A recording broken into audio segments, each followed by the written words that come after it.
Hello, YouTube. Today I'll tell you about a very interesting phenomenon associated with Moscow, capital of the Russian Federation.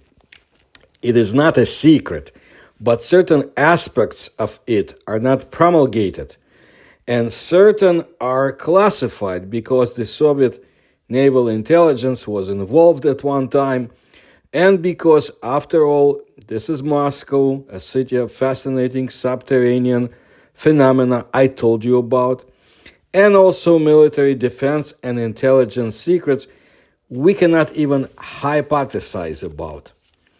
Evidence that there is an underground sea under Moscow is often found in ancient documents.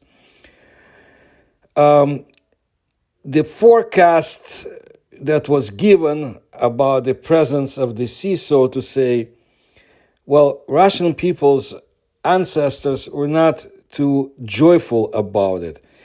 They said that one day the city will cease to exist because by the end of time it will fall underground. This was the prophecy, and this is not something that they liked. So are there really grounds for such prophecies to be fulfilled? Let's look at various reports and hypotheses so as to get as detailed picture as possible under the circumstances.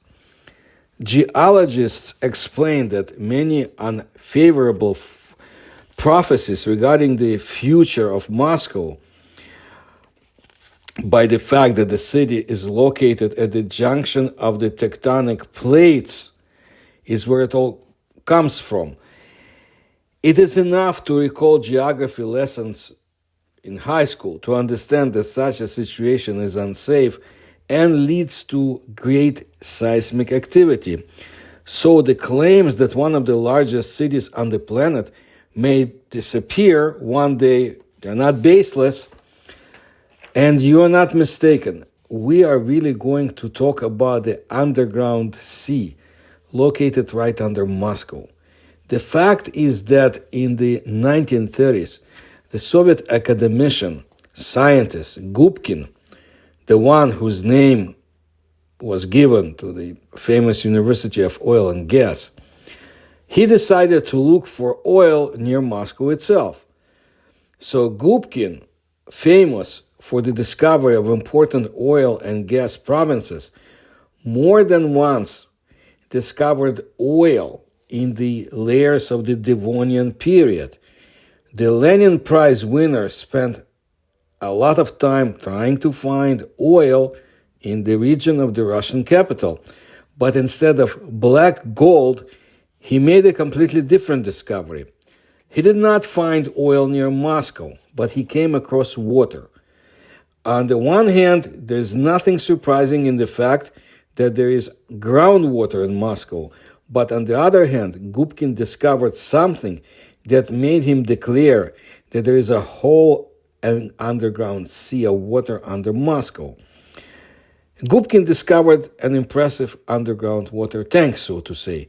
Having studied the nature of the rock and the location of Moscow, he made the following conclusion. Yes, there's a whole sea under the city. What did not please the scientists at all was the distance from the sea to the city, only some 500 meters. The situation is complicated by the presence of a large number of voids of unnatural origin, the subway, the bomb shelters. In addition, more than 5,000 rivers flow under Moscow. He also suggested that this is part of the sea which at one time covered the entire central Russian plain. Voids filled with water occupy a huge area. It turns out that all modern Moscow, up to the Moscow Automobile Ring Road, or MKAD, is located above the underground sea. Different sources estimate the depth of the sea from 5 to 30 kilometers. And at the same time, only the upper part of the underground sea contains fresh water. The main part is the real seawater and moreover extremely salty. The minimum distance from the surface of the earth to the surface of the water near Moscow is only 500 meters. Yes, Moscow skyscrapers with multi-ton concrete foundation. For them, this is not most reliable foundation, the presence of the sea. These layers were formed from 410 to 350 million years ago.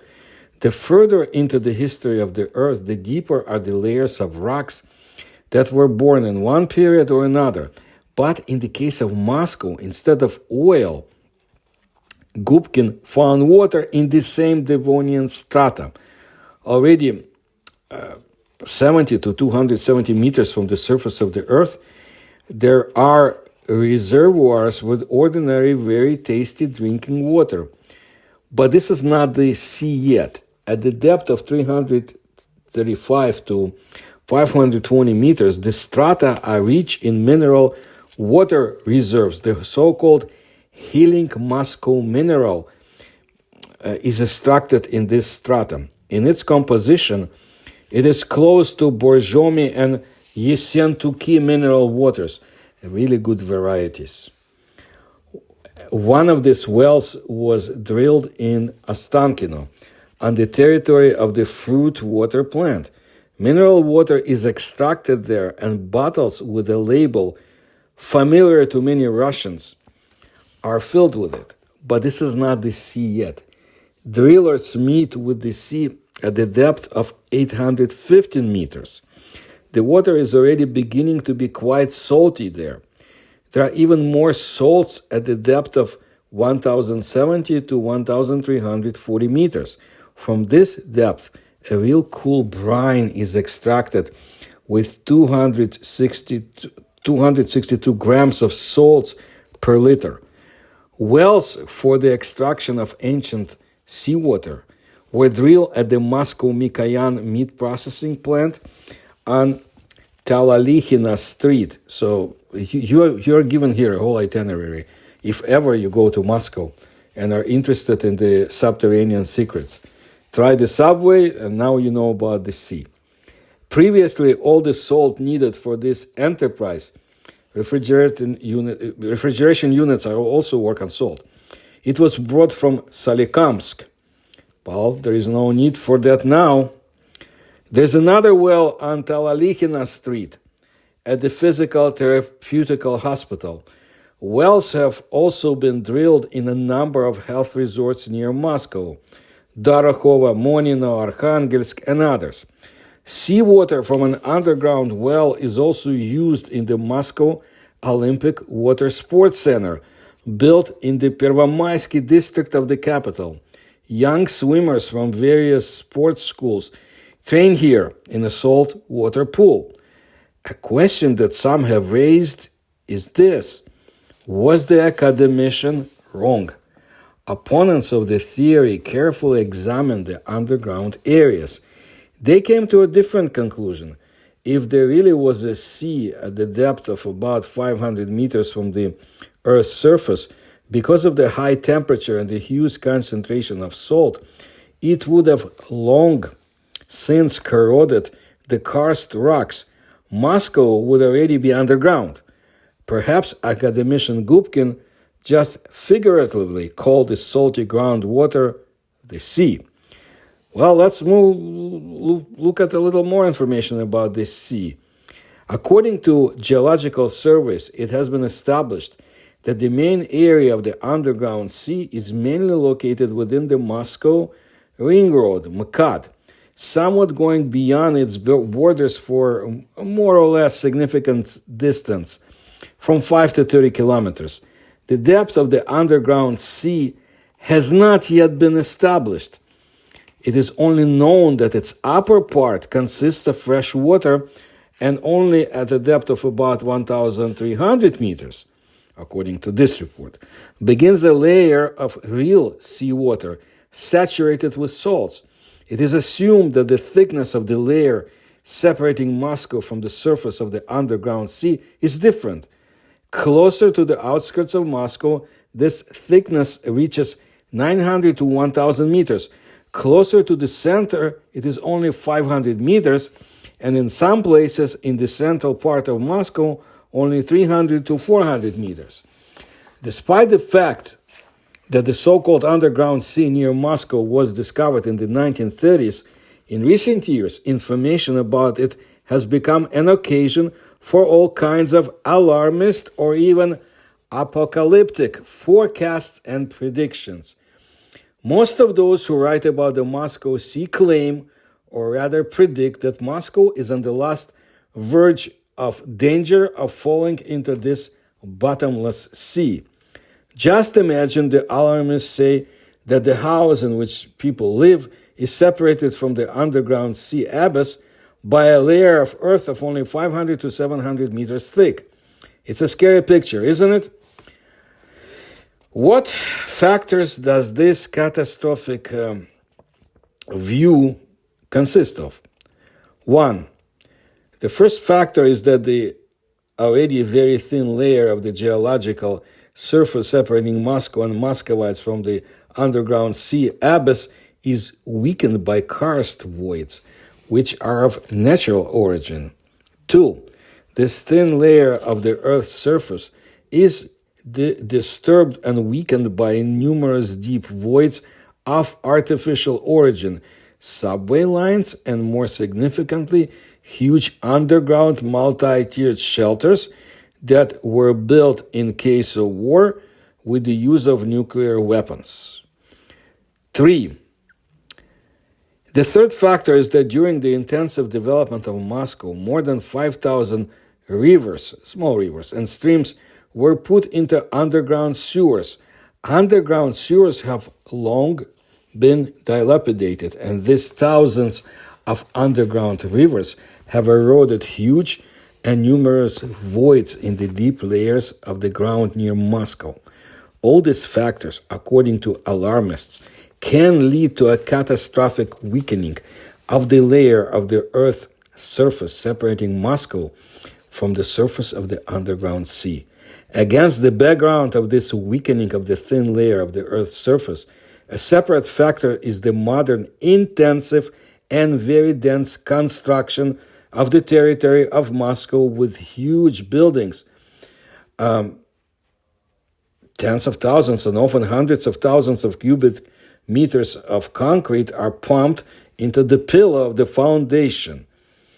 Thus, a gigantic pressure is created on the already catastrophically weakened layer of the Earth's surface on which Moscow stands, and under it, an underground water abyss.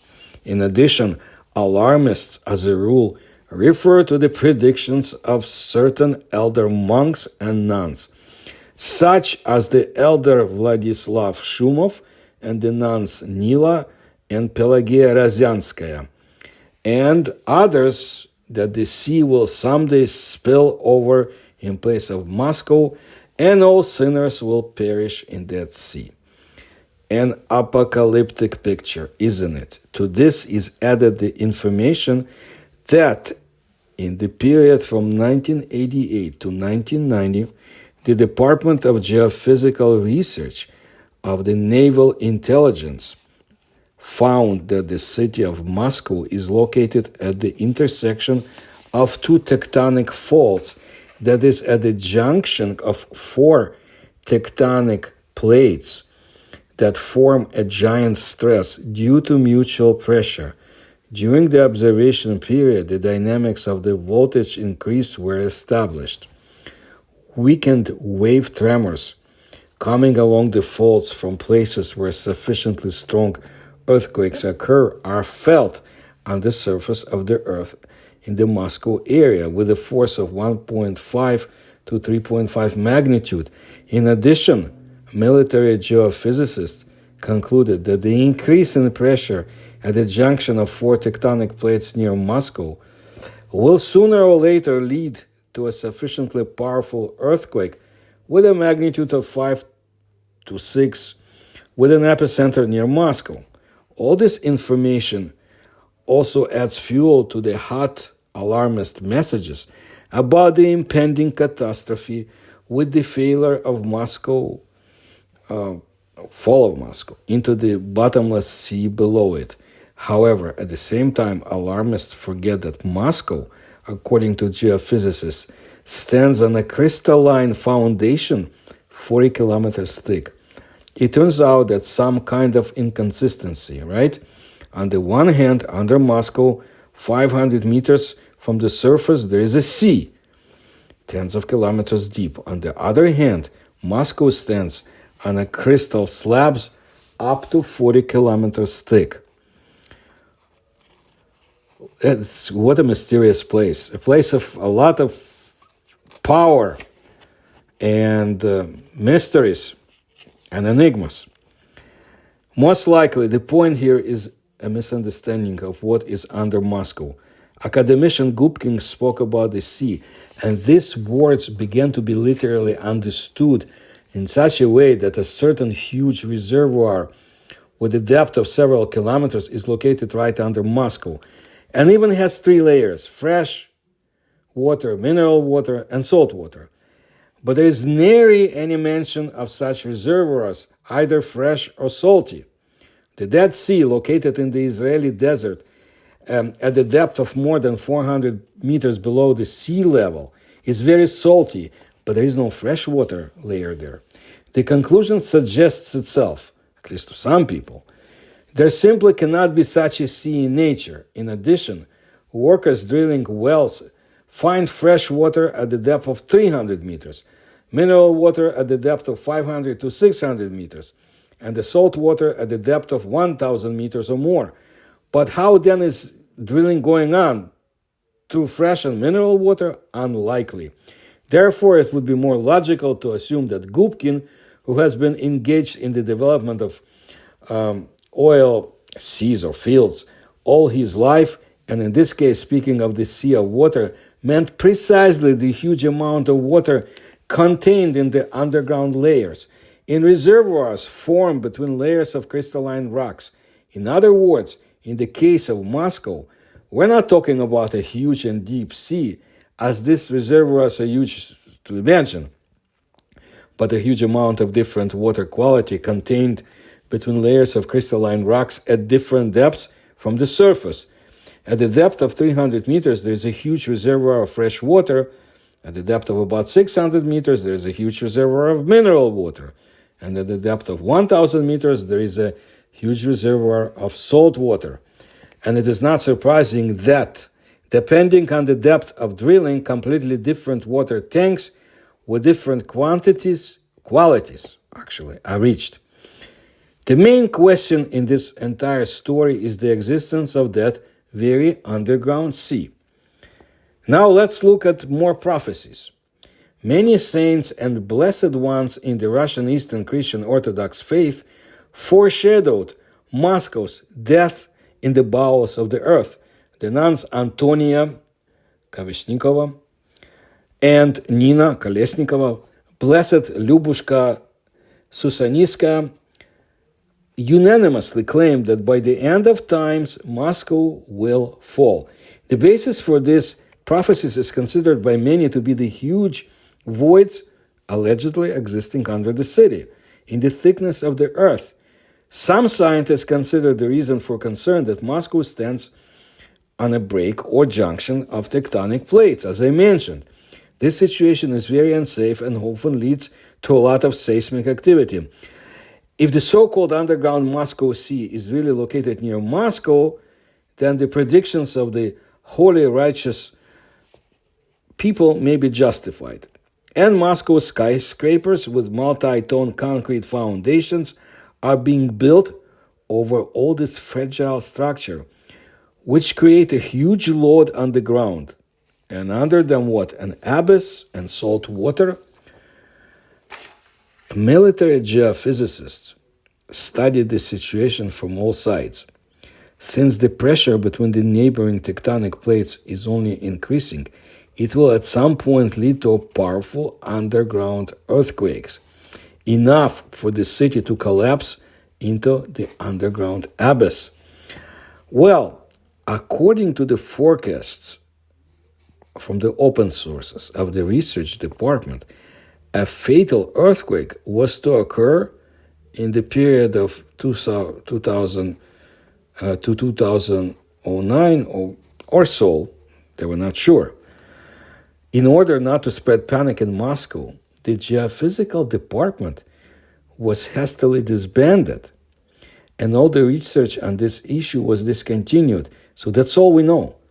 So the unit of the Soviet naval intelligence that had studied this mystery or this situation was disbanded. Nothing else is known. That's not the first time I hear about disbanding of units that encounter very interesting phenomena. Just look at my videos about the USOs, the unidentified submersible objects, and the Soviet intelligence research of this issue. Anyway, confirmation that there is still a sea under the city is also the fact of the discovery of a well with salt water in the Domodedovo district. It was drilled by geophysicists of the local sanitarium back in 1974. Samples of mineral water from the well indicated that its source could be an underground sea reservoir. An analog can only be found in Israel, according to this report. Again, this is the world-famous Dead Sea. Wells were also drilled in Ostankino, the fruit water plant, and on the territory of several sanatoriums, which I mentioned. Now, mineral water, unique in composition, is extracted from them. Salt is extracted from the deep layers of the Moscow meat processing plant, but increasingly falls occur in Moscow. They only become the cause of traffic jams and accidents of various scales. This happens because aggressive water saturated with chemical compounds flows down from the asphalt into the ground. They wash the sandy, clay, limestone layers and make their way into the karst rocks rich in voids. As a result, cars are sinking underground and some old buildings are literally bursting at the seams. In recent years, when Moscow has been undergoing a thorough reconstruction of buildings and entire neighborhoods are changing their outlines, the capital has once again started speaking about the danger of the city falling into the underground sea, teeming with prehistoric monsters. The question arises about the reality of the existence of this reservoir and its creepy inhabitants. For the first time, Muscovites learned about the underground sea near Moscow from the pages of newspapers and magazines in the 1990s. At that time, the tabloids wrote that the days of the metropolis were numbered, and it itself will fall into the waters of an ancient reservoir from day to day. Any day, basically. Time has passed and the city stands in its place, and the underground sea has been safely forgotten. In vain, because this sea not only really exists, but also takes the most active role in the life of the capital. Now, one ancient urban legend is connected with the history of the Moscow underground sea. Until the 1950s, on the territory of the modern Tagansky district at the intersection of Nikolayamskaya Street and Nikolayamskaya Lane, there was a stone church of Saint Nicholas the Wonder Worker on the pits. That was how it was called. Over the long years of its existence, the church was rebuilt several times, and the last update to it, so to say, the last rebuilding took place in 1867, from 1867 to 1878. Well, in 1927, communist authorities decided to close the church, transfer the vacant premises to the Workers' Club. The crosses were removed, the central upper portion and the bell tower were dismantled. A warehouse and workshop were located in the rebuilt church building. Then it was occupied by some archive. Welcome to Soviet utopia. They did this to churches, to synagogues, to places of religious worship. I remember it. I lived there. This is what Soviet socialism is. In 1956 to 1957, the remains of the St. Nicholas Church were destroyed and a residential building took its place. Well, at the beginning of the 18th century, the coachmen who lived in the settlement, Yamshiki, that was how they were called, built themselves a new stone St. Nicholas Church. There is an interesting story connected with the construction of the church. According to legend, during the excavation of the foundation pit, the builders discovered an underground passage reinforced with the rotten boards. The builders, frightened by the scary stories, refused to climb into the dungeon. Then the role of the researcher was taken over by a local fool, Yuradivi. That's how they were called at the time. He was gone for about a day. Everyone decided that the unfortunate man died under the collapse of the earth. He returned only the next day, bringing with him to the surface an unknown dead creature, resembling both a fish and a seal. According to the story of this fool, he managed to get to the underground sea teeming with some creatures. He found a seal fish on the shore and took it with him as a proof. No one managed to identify the strange creature, even those who are well versed in fish and seals, traders from the White Sea area. They said they've never seen anything like this in their lives. As a result, it was decided to burn the god abominable creature. But the story has already managed to get publicity. The corpse of the animal was shown all over Moscow, but no one, including merchants from the White Sea, as I mentioned, could say what kind of fish or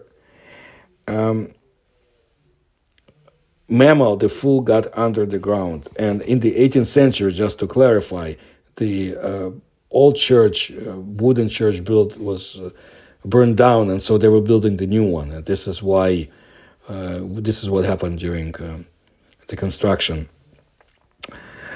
So, as to the fact of the reliability of the story, we can consider that the first mine in the underground sea was drilled in the same area of the city, and researchers claim that it is here that the waters of the underground sea are closest to the surface of the earth.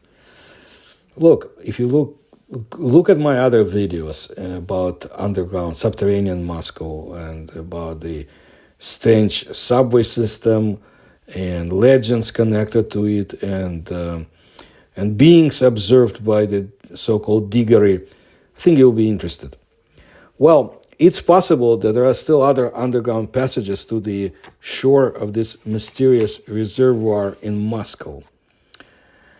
Having discovered seawater under the city, scientists wonder how it could be used for the needs of the city. So, again, in 1929, the first well was drilled on the territory of the modern Tagansky district of Moscow. It was assumed that drinking water would come from it. However, samples taken from the depth of 555 meters show that it is impossible to drink this water because of its high mineralization content. The operation of the well was transferred to the All-Union Institute of the Mineral Raw Materials, while its depth by 1938 has already reached 1,730 meters. In practical terms, the water was used for industrial purposes by the Mikoyan meat processing plant and the chemical plant until 1946. So, over time, new wells were drilled. In 1946, the medical and sanitary part of the chemical plant began using water for the treatment of patients. In the 1950s, a building of the Central Balneological Hospital was built near the first well, which successfully used water from the first well since 1957. Nowadays, not far from the Central Balneological Hospital, there is a sports and recreation complex, Atlant. The description of the seawater pool explicitly states that the water comes into it from a natural artesian mineral well and is not inferior in quality to the waters of the Mediterranean Sea. Even the Ostankino beverage factory, founded in 1947, draws water for its purposes directly from a well located under the city. In particular, in the shops of the city in the Soviet times, Moscow mineral water was supplied, extracted from these wells, and Leonid Brezhnev, the leader of the Soviet Union, really loved it. So, according to most reports, Muscovites should not be afraid of sinking into the underground sea, but it would be interesting to explore it in more detail. But this may not be allowed, and this may not be the most pressing issue facing the Russian government today. But I will bring you more stories about subterranean Moscow, about strange treasures and long lost libraries that are still being looked for in Moscow. And you can see my other videos. It's a very interesting city, and it has its own aura to it, so to say, and many mysteries. So if you like my research, please support me to the links you'll find in the description to this video. Please tell others about my channel, and please like my videos. Thank you very much for your attention to my work.